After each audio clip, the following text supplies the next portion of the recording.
if you're a high producer and you feel like a tremendous amount of resistance against you, look at that as a compliment. Like, that's an amazing compliment. A top performer, a warrior, a champion, they're gonna make waves. But what did Caitlin do? She just leveled up. If you were back at the beginning of her career and she is getting all of that pushback, as a performance coach, what would you tell her as a way to protect her mindset or to keep her mind focused on winning and not on the amount of resistance that she has? Yeah, so what I would say is, listen.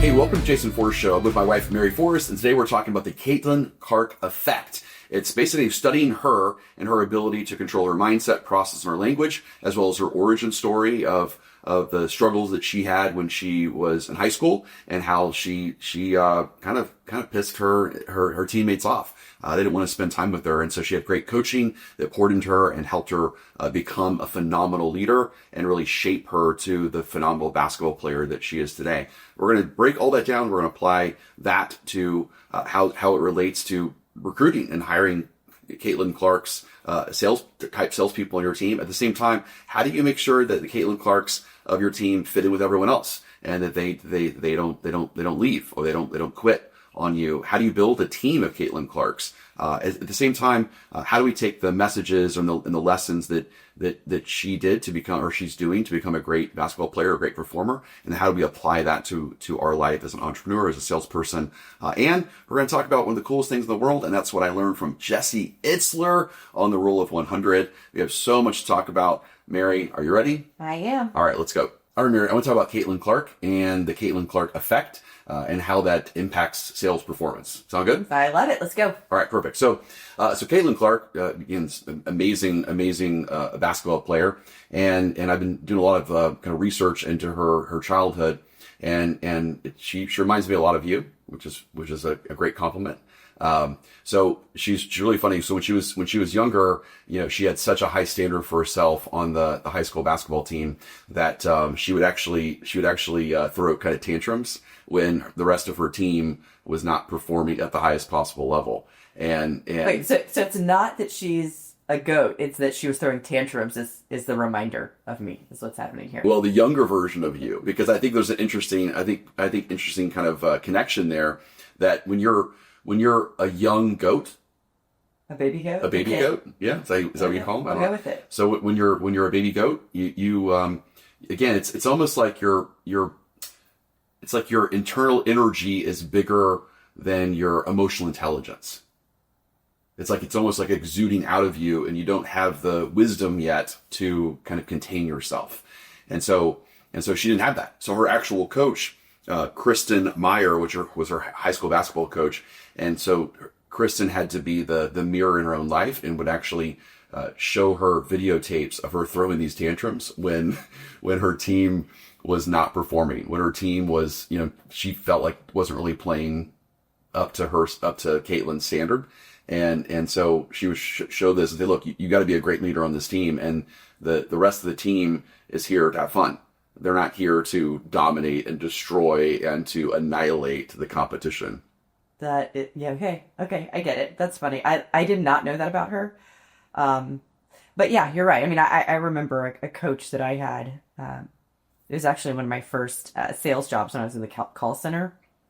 And I believed so much. We were raising money to help cover the cost of what it cost to go to school there. And so I remember my leader, my boss, pulling me aside one day, and she was like, Mary, you are going to have a heart attack by the time you're 30 if you cannot just relax and recognize that for some people, this is just going to be a job, and you have to be okay with that. Because I felt like this was my mission.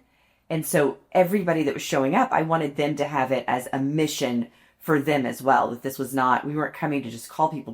We were on a mission to make sure that tuition could stay where it was and the school could operate. And, I really believe that the fundraising that we were doing was helping to keep the tuition at a somewhat reasonable rate.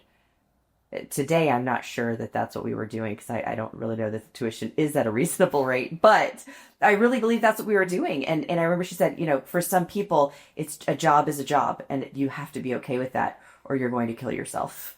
Yeah.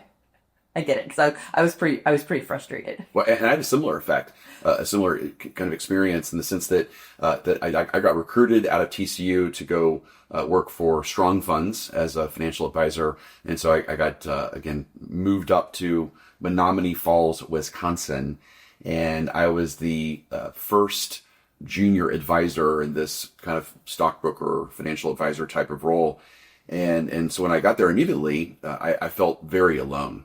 Because they said that you're the first one. Normally people, they have to be here for 10, 11 years before they get to this level. And we literally recruited you out of college and immediately gave you this role. And I remember, I ate alone in the cafeteria. It was kind of a cool place. It's like a kind of a Google type experience. They like fed you food. We had a cafeteria and they fed you like you had free lunch and every day. But I like ate alone. I felt like it was weird, but I had the same kind of effect, the same kind of experience because I just wanted to win so incredibly bad. And I kind of blamed it on this I don't know, this kind of like pay your dues culture that they had. And that was kind of the culture. But a new sales manager came in and he came in from outside the culture. And so I was his first hire. And so he brought me in to try to like change the place. But it was honestly just probably too much too soon because I couldn't hang there. I got so homesick. As a 21-year-old kid, I got so homesick that I immediately was like, I gotta go back to Texas.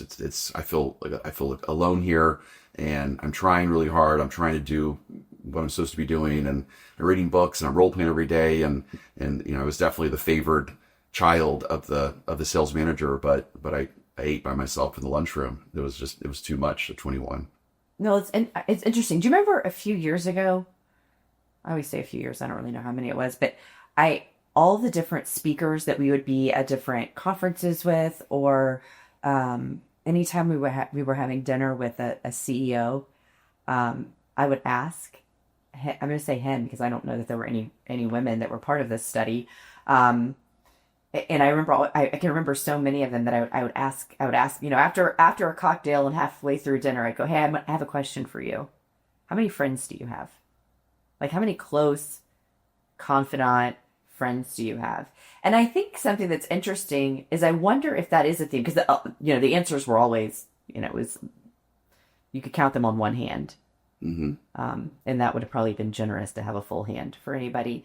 But I think what's interesting is it seems like that's maybe the beginning, right? And then as wisdom sets in, then you also can have the friendships and community along with also wanting to hit your goals and getting there. But there's a lot that's not in balance at the beginning.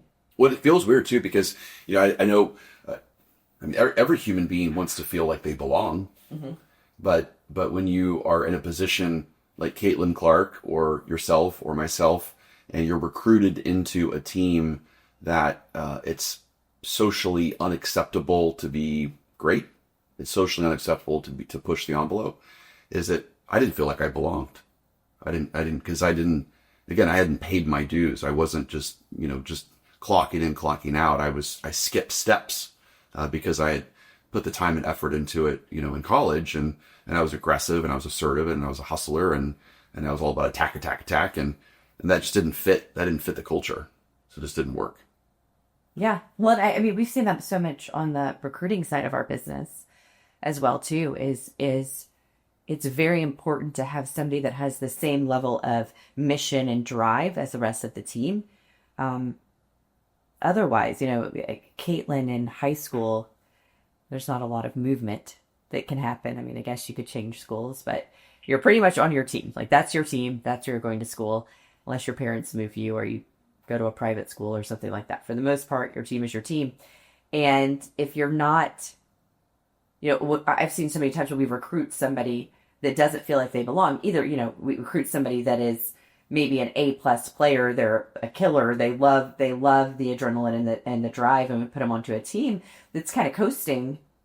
They don't last very long. They don't want to be there, right? And because everybody wants to belong. You're right. I think it's one of the main questions when people walk in anywhere, whether they're walking into their first day of a job or an interview, or they're walking into a store. I mean, anywhere. The internal question that might not be conscious is, do I belong here? Is this a place for me? Do I fit in here? Do I belong? And they're doing that both from the sense of am I overqualified or underqualified? So it's happening on both sides. It's not just a I'm so great. It can also be am I good enough to be here? Which is interesting because normally we talk about do I belong? It's normally from a perspective of I don't feel capable enough. I feel inadequate.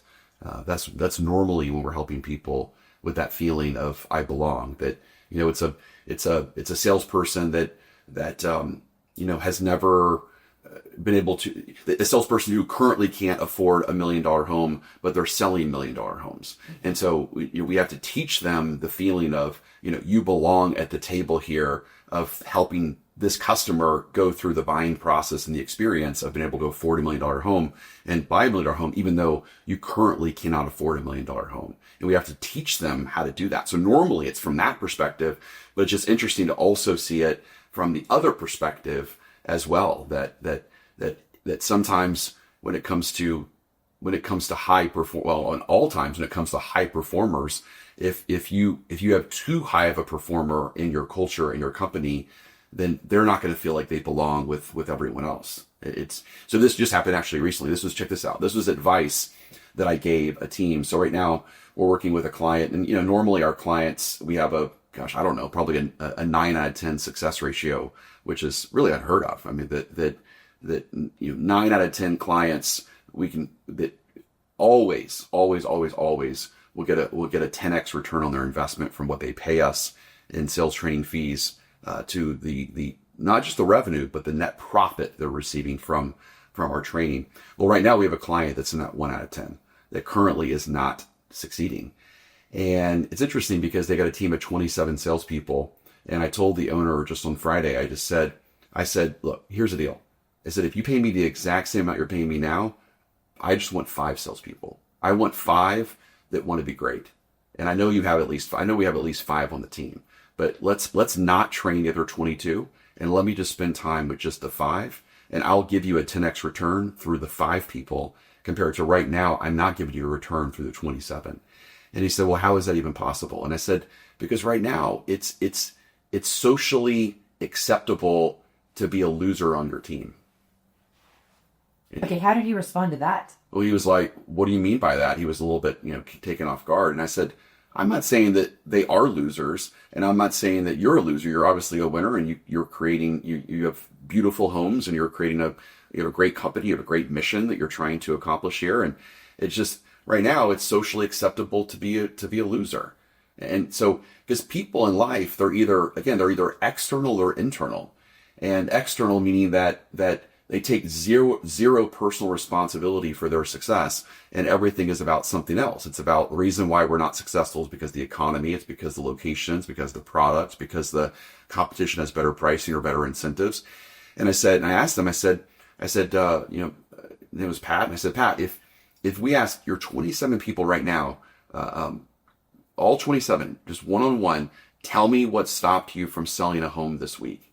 How many of them would say, I'm lacking some sort of skill. I'm lacking the words or the process to convince customers to pay the price we're charging, or to create urgency, or to handle said objection.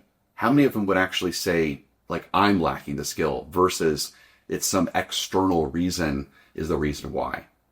And he said, I can't think of one right now. And I said, here's the problem, is that there are 5 I know there's 5 at least that want to be internal.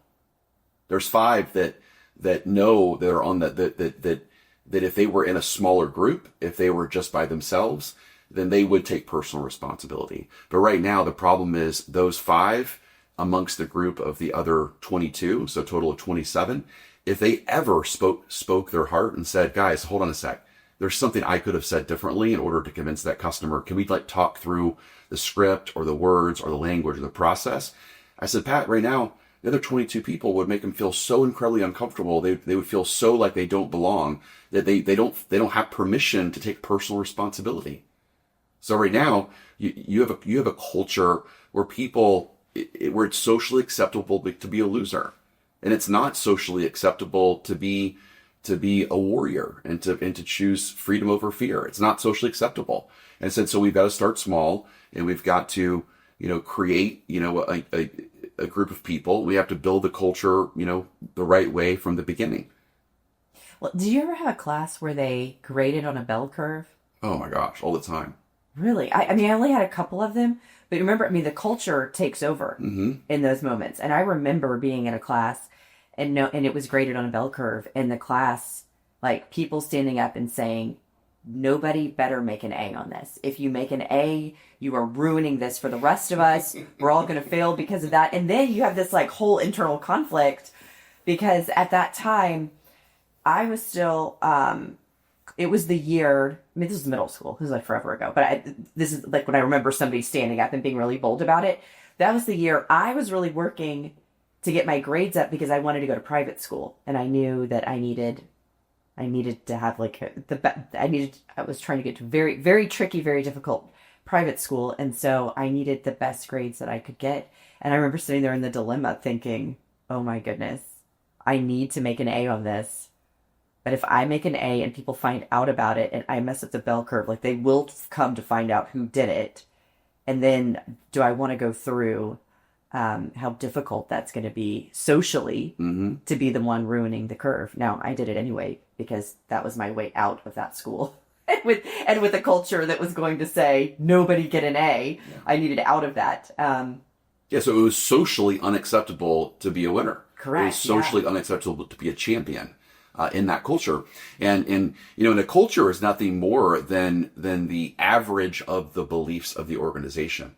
And so if we just kind of take that and we say, okay, on a scale of 1 to 100, a 1 is I have this kind of loser victim mentality, this very external, the reason why I'm not succeeding is because of these external factors, versus a champion warrior mentality, which is I take full responsibility over everything, my thoughts, my actions, my process. And the reason my outcome is not happening is because there's something that I'm missing. I have a skill gap. I have a mindset gap. I have a word gap. There's something that I'm missing. And so you take that from a scale of 1 to 100. Your culture is, if you have 10 people and you've got one person, let's say, is a 90 on the warrior scale, and you've got whatever, 5 or 6 people that are less than a 50, and then you've got maybe 1 or 2 that are a 60. That's your culture. It's the average of the beliefs around that specific value or whatever value you want to have. And so what I'm basically trying to do for Pat in this scenario is I just want to change the average. I want to create a mini culture for him of warriors, and where it becomes socially acceptable to be a warrior. And I want to show him the kind of success that we can do for him in that scenario. And I said, I promise you, we will sell more with those 5 people than you are collectively selling with your 27. Well, and once you change the 5 and start moving that, now that becomes magnetic for the rest of the team. Now there's somebody to follow. It reminds me of that. Remember that dancing video, and he had like the one crazy person dancing, and it was like, here's the first person that's doing it, but the most important is the second person that joins them in dancing, because now it's socially acceptable because they have one follower, one person who's done it. So what we're doing is we're taking 5, right? We're making it now socially acceptable for the next 2 or 3 to move over to that belief system, and the next 2 or 3, and the next 2 or 3. But culture is difficult, because that takes, and that's where the stamina and endurance is so important for leaders to know, because you will feel like for a while that all of this work, all of this effort, and what, you got 4 people that have changed, but you still got like the majority of the team hasn't changed. And so if you're focusing on that, it feels like you're, treading water for a while, until it starts to really shift. And that's that endurance and stamina piece that makes all the difference, because we can see, if you can stick it out and start to hit that majority, and honestly, for a culture shift, it takes like a year. Mm-hmm. And that year's tough. It's not easy, right? It's not easy to change the culture. It is easier to blame other people than it is to blame yourself. It's so much easier to do that. So it takes about a year, but if you can hold out for a year and you can like, I'm going to claim this and we are going to be this, and 12 months, it's life changing. And you don't have to go back after that. But you have to have the stamina for a year as a leader. Yeah. Well, and I think the way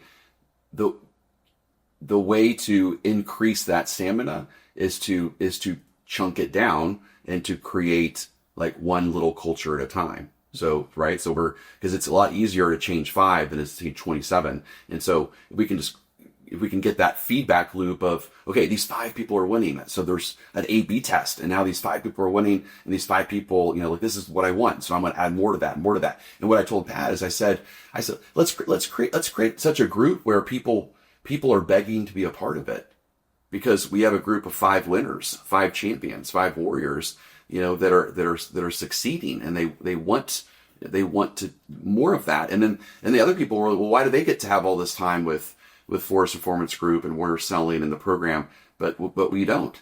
And they said, well, you have to opt in. And then I said, then the next thing, Pat, I want to do is I want them to actually have to write a little essay of the commitment they're going to make and why they should be a part of this. So I said, right now, there's the Navy and there's the Navy SEALs.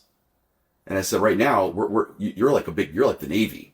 That I'm not saying the Navy doesn't have standards, but you're like the Navy. We're trying to create the Navy SEALs. And so we want to create this small little group of Navy SEAL warriors. And then we want other people to ask to be a part of that. Something special, something unique. Well, and I think you're bringing up a great point just for everybody when you're trying to put together a training plan. There's basic job level training that every person in a company needs to go through. And then you can have, your sales meeting where you're dripping new content on them. But if you want to have elite performance coaching within your organization, I do believe in an opt-in system. And I do believe you can invite everybody in, and then you can allow people to opt out. Now, they will either do that from the space of it's mandatory that we are going to be an elite organization, and so we're all going to participate in this. And their opting out is, I'm not going to be part of this company anymore. Or the opt out is you opt into the training. But I definitely do believe it. If anybody is that actively disengaged, they don't want to be part of something that you're doing as a company, they're only going to bring down the team. But it's also, as a leaders, we have to look at ourselves to figure out, why is it acceptable to be able to just go adamantly against what we're trying to create? Is this person a good fit? And I'm not saying it's just like we have to just get rid of people. Sometimes they're just not participating and they're part of the company because they do share the values. But it always does bring up some questions that we have to look into our own leadership. And I think for many business owners and many leaders out there, the first step is just defining, what is the culture that you want to have? So a lot of times the culture just kind of creates itself. Mm-hmm. And you hire a new person and the culture kind of changes with them, and you hire another person and you hope that you're hiring good people and the culture is always getting a little bit better. And then all of a sudden you have a bad hire and the culture goes down a little bit. And so it just kind of ebbs and flows naturally, as opposed to the companies or the departments where a leader says, this is the culture that we're going to have. This is who we are. This is what we're going to be. And these are our standards. And with these standards, here are the behaviors that go along with it. And that's the expectation. So sometimes we feel like we've lost control, and maybe we have, but it doesn't mean that you can't have control of your culture. You absolutely can step in and define it. Mm-hmm. Yeah. So step one is what kind of culture do you want, and when do you want that culture by, and why is that kind of culture important to you, and then how are you going to move forward with that, and then what potential obstacles are going to be in the way that are going to prevent you from having that kind of culture. So that would probably be it, right? So what kind of culture do you want? Mm-hmm. Why do you want that kind of culture? When do you want that kind of culture by? How are you going to make that happen? So what are the steps? And then who do you need to support you in this? And then I would say, what potential problems are going to be in the way that you need to use foresight on and make sure that you prevent from happening. Yeah. And those problems can be within the company or within your culture already, but also can be within you. Mm-hmm. Something I hear a lot is from leaders is they want to have a highly accountable culture, but the leader doesn't want to do the behaviors of a highly accountable leader. It's a lot of work. Mm-hmm. It's a lot of work to know what everybody on your team's supposed to be doing. It's a lot of work to make sure that they're doing that on a daily basis. And so the easy opt-out, I think, is to say, I'm not going to micromanage. And to me, though, that just means you don't want to manage. There's very few micromanagers I've really seen out there. There's not really, it's such a small percentage of leaders that I've ever gone to work with where I'm like, oh, they're a micromanager, and it's a bad thing. I want more micromanaging. Yeah. That's my thing. I think, to your point, I think people have, like, the pendulum has swung so far the other way, that it's like we're so afraid. It's almost like saying with sales. It's like we're so afraid of being assertive that we just yield and we don't speak our truth at all. And it's like the same thing with now leadership, is that it's like people are so afraid of being a micromanager. They're not even managing. They're not in the details at all. I mean, they have no idea. They have no idea what's going on. I mean, so micromanaging is when a person can never breathe because you're helicoptering every single detail of their actions, and they never have permission to ever be self-assured or self-reliant. I mean, that's technically micromanagement. But I think I've never met a manager that's ever been that before. I've never met a manager that's ever technically been that definition of a micromanager. The best leaders I've ever seen in my entire life, some people might call them a micromanager, but they're being falsely accused. All they're doing is just getting the details of making sure that the salesperson, again, has the right thoughts, has the right process, has the right language patterns to be a winner and to be a champion in that particular transaction, in that particular experience with the customer, and that play, running that play with precision. But then once the salesperson can do it, the sales manager loves moving on to the next thing. They don't want to keep talking about the same thing over and over again. They just want precision and excellence. And then they go, you got this. Like, that's exactly right. Just do it exactly like this every single time. I'll be so proud of you. And they move on to the next thing. Yeah. I mean, this is a very unpopular thing that I'm going to say, but for the most part, when I have heard a leader say that I'm not going to be a micromanager, I'm not going to do that, it usually is just an excuse of, I don't want to do this tough part of my job. I don't want to hold people accountable, because then I also have to hold myself accountable, and I don't want to have the tough conversations when my team doesn't do what they're supposed to do, what I've asked them to do. And I don't want to have those conversations because I don't like conflict. So I'm not, but the buzzword that's socially acceptable is to say, I'm just not a micromanager. And on the flip side, an employee who says they're micromanaging me, for the most part, when I've heard that, what is happening is that salesperson or that employee has other stuff they want to do that's not what they've been asked to do, and they don't want somebody to follow up with them because they don't want to answer to why they're not doing what the priority is for them. They don't want to do the difficult things.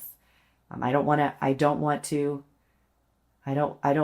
do the videos follow up. I don't want to ask somebody to buy on their first visit. I don't want to do these things. And so if you follow up with me, I can say that you're micromanaging me, and that's a way to get you off me and allow me to, organize my inbox or get on Pinterest or whatever else that I want to do that feels good about it. So it's very rare that I've seen it other than that. Mostly to me, it's a buzzword excuse, which will probably make people upset. And I'm sure there's an example out there of somebody that really is micromanaging in a not correct way. And I'm sure there really is an employee out there who said, don't micromanage, and this is not the situation. I'm just saying, most of the time, I'm not finding. I've never met one in my entire life, and I've coached, I don't know, 5,000 leaders in my life. I've never met a single one that I would consider to be a micromanager. I've never seen that before, based upon that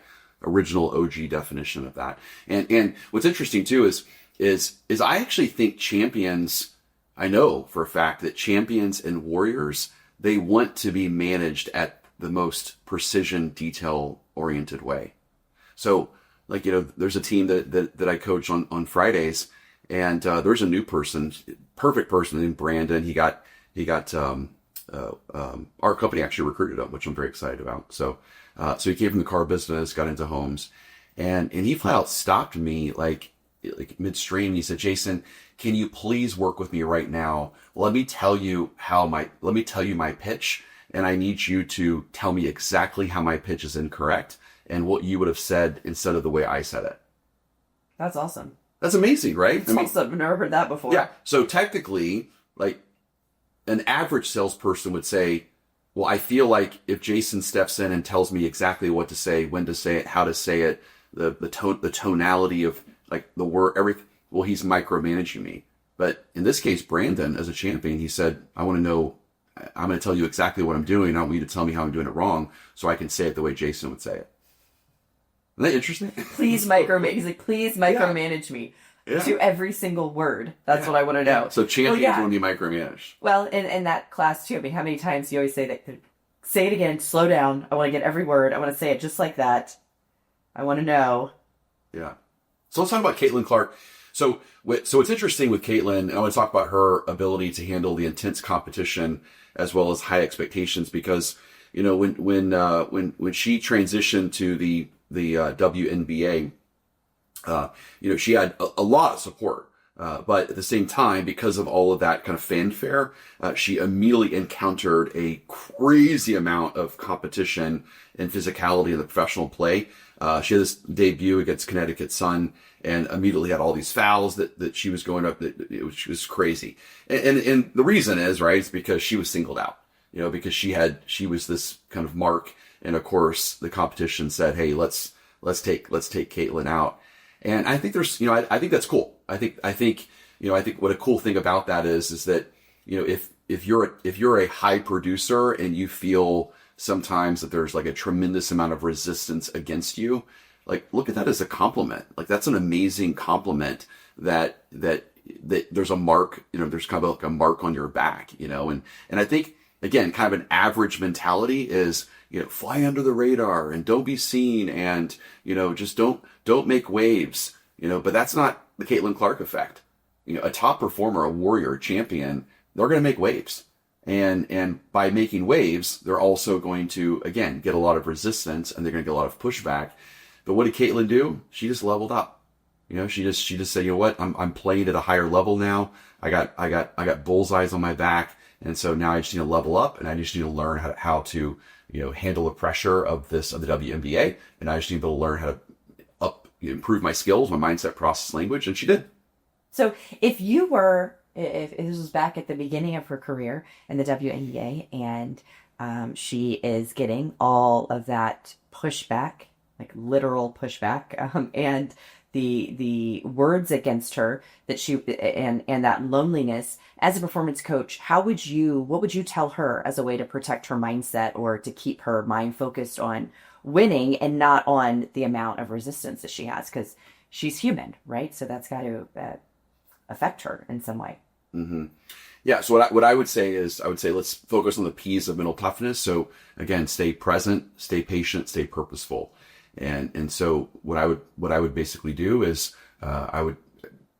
prior to any game, I would take her through a visualization process and I would want her to kind of paint the picture, like the perfect picture of how she wants gameplay to go. So one, I think she needs to have that in her forethought of her mind of, this is her dream outcome. This is what, a great game feels like. Then I want her to give me the emotional state that she wants to have, in that kind of game. And then I want to run through, some specific scenarios with her of, okay, so let's picture people fouling you. Let's picture people pushing you. Let's picture things not going, exactly perfect. And now let me take you through exercises where you're going to feel into that discomfort. And I want you to, hope for the best, but let's also prepare for the worst so that we can desensitize that. So what I don't want her to do, and what happened in the game is she was choking early on. And the reason why she was choking is because, she did not have the mental preparedness to prepare for the worst. And so all of that was kind of coming as a surprise to her too soon. And so instead, we want her to anticipate that this is going to happen. And the more she can anticipate the worse is going to happen, the more it's not going to control her. Instead, she's just going to kind of rise above it. Excellent. You know, what's interesting is, okay, so I like that approach of desensitizing. Something that's helpful to me, it's kind of a different, it's still a desensitizing, but for me, I know that frustration and anger and being upset with people, that brings me down. I'm not at my best when I'm frustrated or mad or upset with how someone's treating me or what they're doing. So if I can focus on what I like about them and what they are good at, to me, that takes away all the frustration and anger that I have even against somebody that might have not been nice to me. Give me a for instance. Let's say some training competitors who have not been and maybe not so ethical, not working with with integrity within their business. And that can be very frustrating, and especially if we're attacked and I'm like, wait a second, like you're not speaking truth or being ethical. That can be really frustrating. But when I can go and instead, look, like I've got somebody in mind and I go, okay, well, he's not somebody that I would choose to be around or to train, but I can see the value that he brings to the world and to sales training. I can see that there are a group of people that maybe have, had a really rough time in life, maybe had a rough start, and I'm not completely in alignment with how he trains, but I do see that there's a group of people and he speaks about this that maybe have just come through a drug addiction, or they've just come out of prison and they're trying to find a new pathway in life. And now he is giving them, some belief in themselves, and he's helping them learn sales and have a path in their life. I don't necessarily like the way he trains. I don't like what he says. I don't like that he steals content from you. But I can look at him and go, okay, I see that there's an aspect of this world where he's doing good, and people are benefiting from learning from him. It's not me, and it probably would, the people that would choose to work with us would not choose to work with him, and vice versa, right? So that's okay. So I don't again, things that were frustrate me about him. But when I can then focus and go, okay, I'm glad that he exists because there's a group of people that I am not serving, you are not serving, that he is serving, and in that segment of the population, he is doing tremendous work. And so I'm going to focus on that instead of the fact of the things that I disagree with what he's saying, or the fact that he's, trying to take content of yours, or, saying things that I highly disagree with. So let me focus on the good. And then that's a way for me to desensitize to the situation. Does that make sense? It does. Okay. And yeah, the connection to salespeople that I think is very strong with this as well is when when they get supercharged about a competitor's product, for example, that like they just can't stand. If you're too charged about it, then the customer is going to get defensive, and you're actually going to lose rapport with it. So, for example, let's say that you're selling high priced homes, and you're competing against a builder that is more of an entry level and kind of cuts corners, but is 100,000 less than you or 50,000 less than you. It's I think it's easy to just bash the builder, but you have to also realize that that builder that's 50, 60, $100,000 less, it's serving a market. Like there are plenty of customers that's the most they can afford, and that's the best that they can do with their financial resources.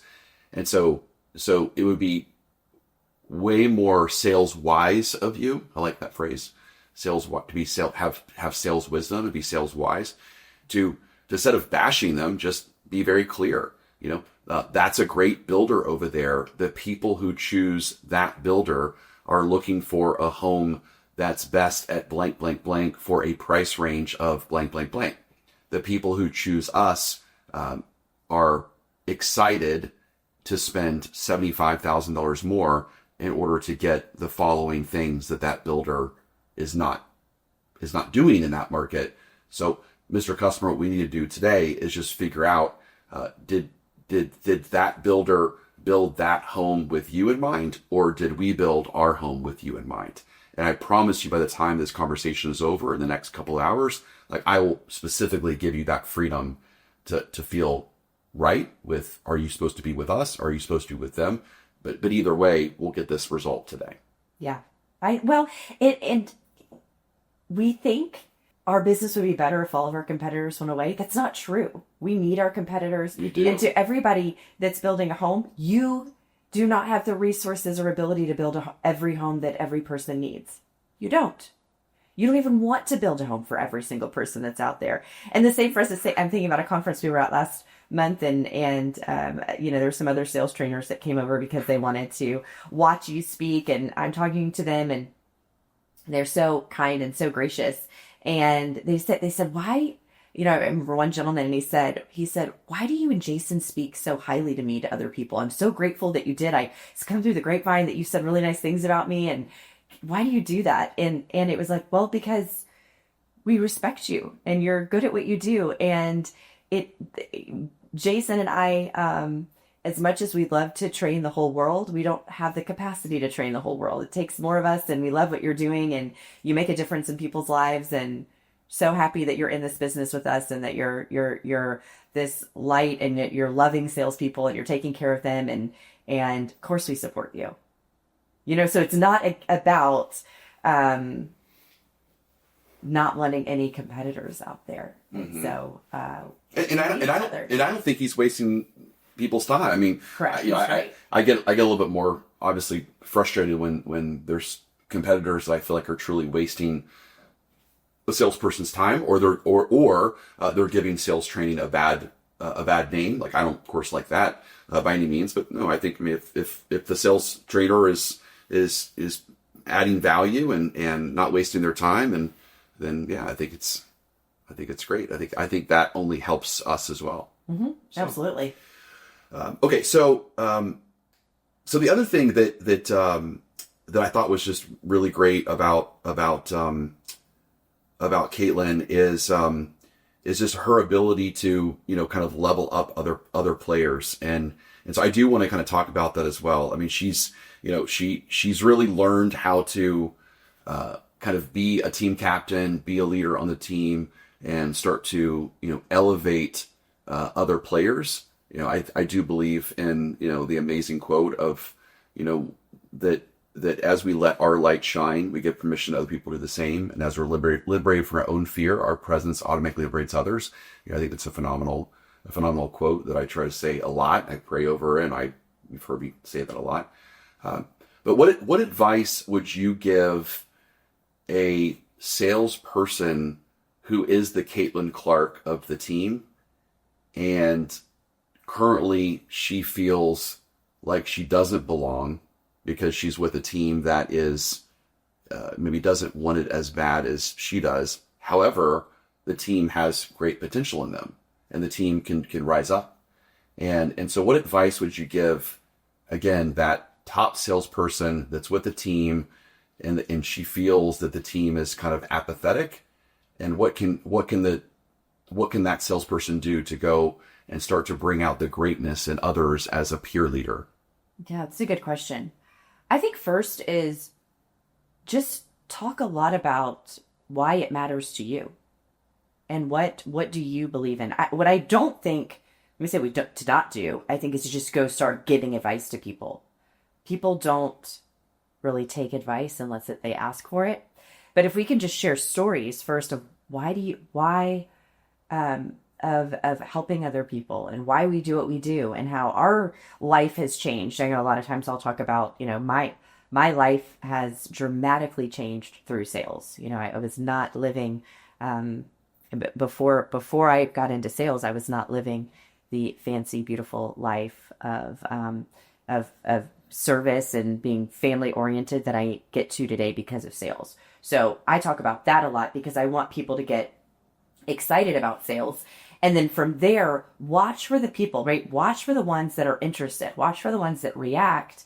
Watch for the ones that ask for more, and then pour in there so that you do, Jason, you talk a lot about managing your energy. And so we want to manage our energy by sharing advice and sharing techniques with people that want it, because that's going to give it back to you instead of, feeling defeated from it. But, there's also a wisdom that has to happen too, because a lot of times early in the career, and I don't think this is necessary, this doesn't make anybody bad. It's just when you are newer in sales or newer in your career, it's about me. How can I win? What can I do? Can I become number one? I'm in it, and it's a competitive about me place. And then as you spend some more time in the career, I think what happens is you also grow in your wisdom, where now it really is about improving people's lives, which means Mary can only improve so many people's lives. One-on-one, I can only reach so many people. But if I can teach other people to do what I'm doing and to reach more people, well, now my reach is even bigger. Now I'm making a bigger difference. And so once that shift happens, where this is about me and me winning and me being the top of the leaderboard, to it's about me improving the world and improving people's lives, the natural next step is to be a mentor to other people on the team, because you can impact so many more people through that than just the amount of sales that you're going to make on your own. But watch for that, right? And you can't think about other people until you figured it out yourself. So I don't think it's like necessarily a bad thing that a new salesperson is all about. How do I win? How do I become number one? But just know if you are there, you've been there for a little bit, the next step is to share that knowledge and to help others get to the same place that you have.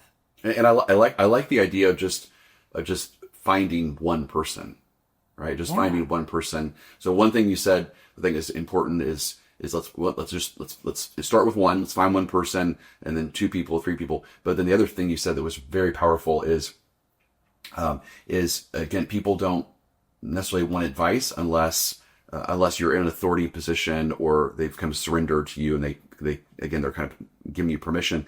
And so instead, we want to use the psychological concept of Gestalt. And Gestalt is let me just share with you how I do it, and I'm going to lead by example, and then people can kind of take from that. And that makes sense. I mean, even early in my career, I noticed that as a young trainer, when I would go and tell people, here's 5 things you need to start doing today, like that was not as received as well as here's 5 things I would start doing, or 5 things I do when I get started. And people, they're like, what did you do again? And they lean in when you're talking about the things you do versus what someone else should do. Yeah. Always center it on you.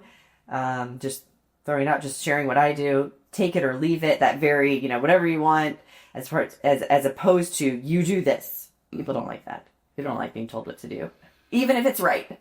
Even is right, yeah. And so, hey, one last thing that I'm going to talk about is just your advice as it relates to handling kind of like the online harassment. And because what's interesting about Caitlin Clark is she's been subjected to racist, sexist, homophobic comments, not only directed to her but also affecting her teammates and opponents. The WNBA, of course, has condemned the behavior, emphasizing the need for respectful discourse, addressing the detrimental impact of online comments. But it's interesting because, people are trying to obviously take her down. And so what advice would you give a person like Caitlin Clark, and how does that apply to, again, really, an entrepreneur, a leader, a salesperson, when they feel like they're just constantly kind of being attacked? You and I get attacked. Well, we get attacked a lot online, it seems like. So, the first thing that I would say is just don't read the comments. You don't need to read the comments. You don't need to know. And especially not, when we start going into reading comments is usually when you're already in an upset place. and then you're adding to it, right? And it's going to it. I ever think about, remember, I mean, we've seen Brene Brown speak so many times, but I think the first one is when she was talking about all the terrible remarks that came after her, one of her first speeches, maybe her first TED Talk, and how she had to sit on the couch and watch the entire series of Downton Abbey with ice cream or something. Yeah. I was like, so I always think about that. Oh man, we're gonna have to get Downton Abbey ready to go if we read the comments too much. So one is just stay out of it. It's not helpful and it's not necessary. It's not, you don't need it. Now, there are times that you are going to see something when you're not looking for it. There are times where people are going to send you things. There are things where, I mean, I can remember, somebody being said something accidentally that came to me and that was about me. And for those is, how can you be lighthearted in yourself, and can you yes and agree with a part of it? So, so let's say, for instance, I mean, if she's too intense or she's doing this, I just go, yeah, you're absolutely right. I mean, okay, here's one I could think of. And this isn't directly because this is not an online comment, but I was parking the other day at the grocery store. You know how I park. Extremely well. It's so bad. Okay, so bad. Parking is just very difficult for me. You also drive the longest Escalade on the planet. So. I do. I have a very large car and parking it. So when I go to park, what I have to do is I find 3 open spaces, and then I park in the middle one just to make sure I have enough space because my car's so big. So I go to park the other day. I park at the grocery store, and I park far away. And there's a gentleman, I use gentleman loosely, and he's parking kind of the other way, a few spots down. And I get out of my car, and he gets out of his car, and he starts yelling at me. And I'm like, is he yelling at me? So I look around, I'm like, hello? And he is yelling at me about what a bad parker I am. He was like, that is the worst parking. I can't believe you're leaving your car like that. That's the worst parking. And so, okay, so in this situation, I was like, okay, how do I want to handle this right now? So one, I got a guy, and he's like in his 20s probably, and he's yelling at me. But I was like, I don't know, I'm gonna have fun with it. And I said, I know. Can you believe how bad I parked? And I said, and you're only having to park next to me one time. I have to park with me every single time I park. Do you know how annoying that is? And he just busts up laughing. Wow. He said, you're a crazy old lady. And I said, thank you. And then he went off to where he was going, not the grocery store. He's going to the other side. Called you an old lady? Yeah, call me an old lady. Wow. I know. But he was real young, so it's okay. I've been called worse. So he's like, you're a crazy old lady. And I said, thank you. Maybe it was like a biker old lady. Like, I don't know. Maybe I was just interpreting it differently. But I was like, okay with it. But, I mean, he wasn't wrong. I'm a terrible parker. So can I just, instead of fighting him, can I just say, yeah, and I'm having to deal with my parking every single time I drive. Welcome to my life. Okay, sorry that you have to deal with it one time. But it changed everything. It changed the dynamic of it. He's laughing about it. I mean, he does call me an old lady. I go in to the grocery store. There's a ton of I mean, it's not like I'm taking the last spots. There's a ton of closer parking spots. But you just kind of yes and it and laugh with it. And that changes the state of the conversation. Now, online is a little bit different because the people are meaner, honestly, because they're anonymous and you're not. But if you can laugh along with it, if you can agree with the parts that are right, that completely disarms people. And it lets them know, like, you're not delusional. I mean, the thing that people think is different is they probably think that Caitlin Clark is walking around telling everybody, I'm perfect in every way. Or that Jason Forrest is walking around telling people, I'm perfect in every way. And they want to tell you why you're not. And if you're like, yeah, I know, I'm not perfect. I can't even park a car, then it disarms a lot of the conversation. But number one is just stay away from it. It's not helpful. And it's not constructive feedback. And I am sure that she has plenty of coaches and plenty of people in her life that love her, that are also telling her how to improve. Listen to those people. But the people that don't know you, it just don't even listen to it. Stay away from it. Can I give a different perspective? Absolutely. So again, I think that's a phenomenal strategy. Another strategy that I've really started to embracing myself is really more of it's a David Goggins strategy, and that's calls them out. Well, no, it's to actually like take screenshots of the haters, and so for me, for example, like, like, any of the haters that I currently get, it's almost like it's telling me I'm doing a good job. Yeah, you and I are very different in this. It is different, yeah. But you're a boy and I'm a girl. Correct, yeah. So it definitely is a masculine, feminine version of the same concept. But then say, like, for me though, it's like, wow, like, you know, like again, we just got ranked, you know, the number one global guru in the world. But part of that ranking is because of my relevancy. Part of that ranking is because one of the things that they vote you on, or they rate you on, is again, how much are you leaning into the trends today, and how much are you teaching things that no one else is teaching. And so if you're going to be provocative, if you're going to be on the leading edge, then you're going to upset people, and people are going to say things that they don't agree with. And that's, so to me, it's interesting. Again, I didn't come up with this. I came up with this from David Goggins.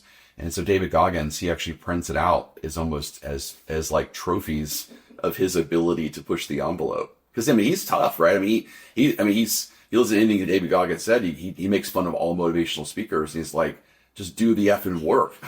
Like, he's like, you don't need to psych yourself up. Just go do it. Stop being a little bitch, right? I mean, just like, you know, and so. Yeah, he doesn't even listen to music when he runs. Yeah. Like, no, I listen to my own self. Yeah. Listen to me, talking to me. So it's just a different perspective of, you know, what if you started looking at your haters as nothing but like a collection of trophies saying that you're on the right path and that you're doing something that no one else is willing to do. I think that's great, but I'm not going to print those off. So I think take what you want, right? And choose your style. Yeah, but you are all attack. You are, I mean, you named your program Warrior Selling. You've got weapons all around you. We've got weapons everywhere. That's your style. And for me though, when I go into that space, that's hard for me to come out of, and I don't like that. Like, as a woman, I don't like that. So I had to think about, you know, even the space where I did Taekwondo for several years, and I remember the Taekwondo senseis at the school were very excited to have me because of my ballet background. I went in immediately. I could do all my splits. I could kick over someone's head. It was really exciting. I could memorize a kata and, like, you know, show it to me one time and I could do the whole thing. But what I saw for myself in that, and all the fighting, is that I just was looking for fights all the time. And I became so aggressive, and I just didn't like that. I didn't like that in myself. I don't like being aggressive. I'm fine being aggressive if I have to be, but I don't like that. I understand getting fueled by the haters, and I think I could teach myself to do it, but I think it would take me so far out of my femininity that I wouldn't enjoy being there anymore. Yeah. So I think it's, but what's great though is people just need to find what works for them, and either, I mean, I think again, so many paths can lead to the end, and get you there. It just depends on which path you want to take. So either ignore it, or you look at the haters as your ribbons, your trophies, which is both are great. So one of my favorite people, one of your favorite people, is Jesse Itzler, and just recently, Jesse Itzler is, you know, he's an extreme endurance athlete.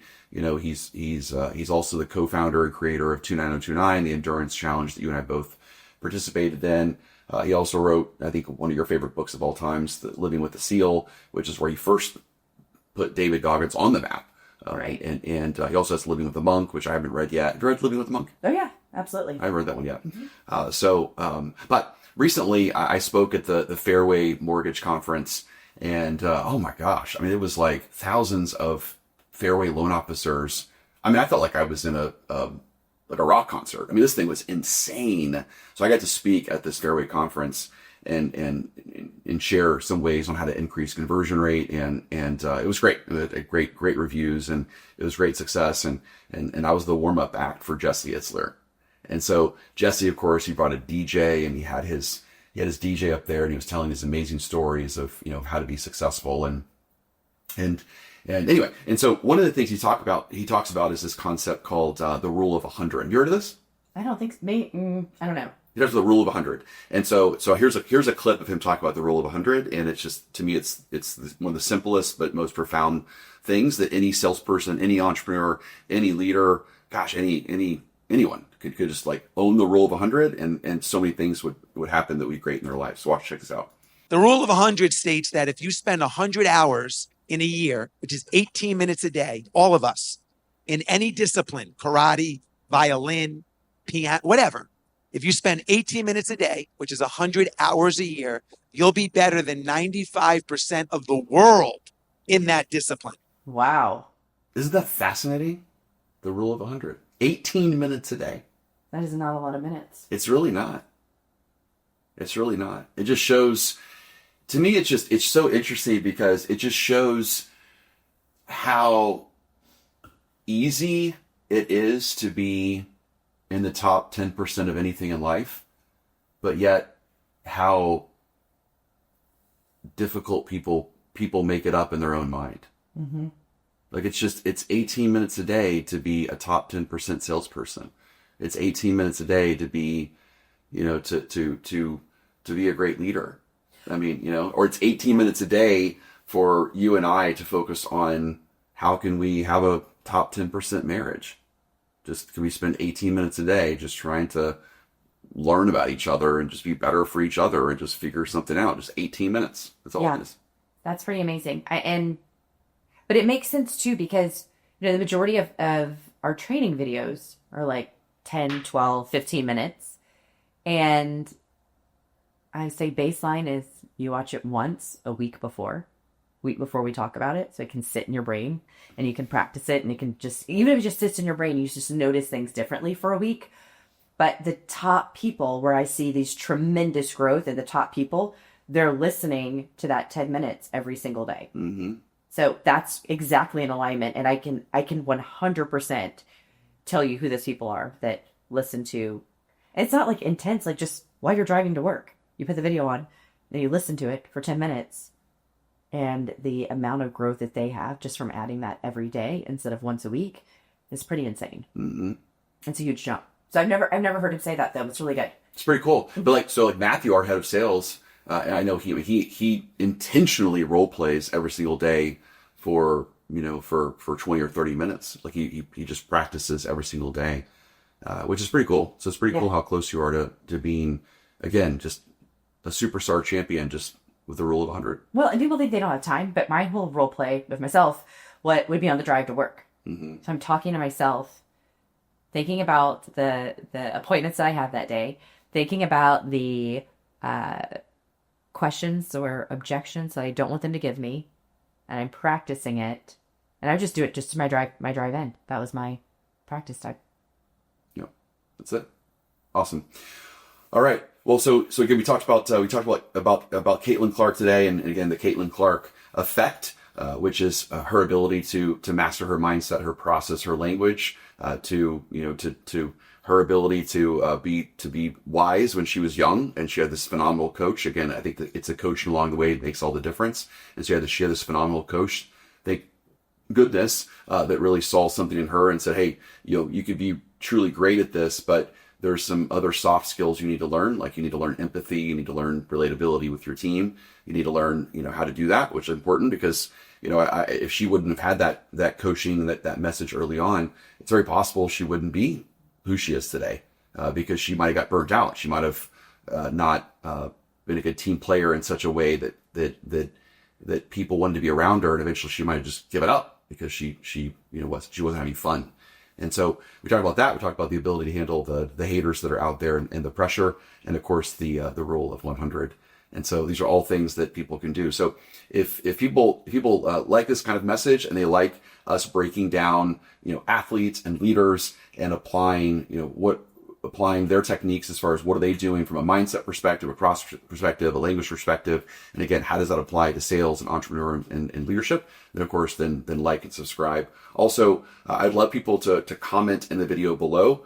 What's something that you learned today? What's something that you took from this that you're going to apply to your own success? Because we're here to help you. We're here to set you free. And I think there's a decision that people have to make on a daily basis to choose to go from fear to freedom.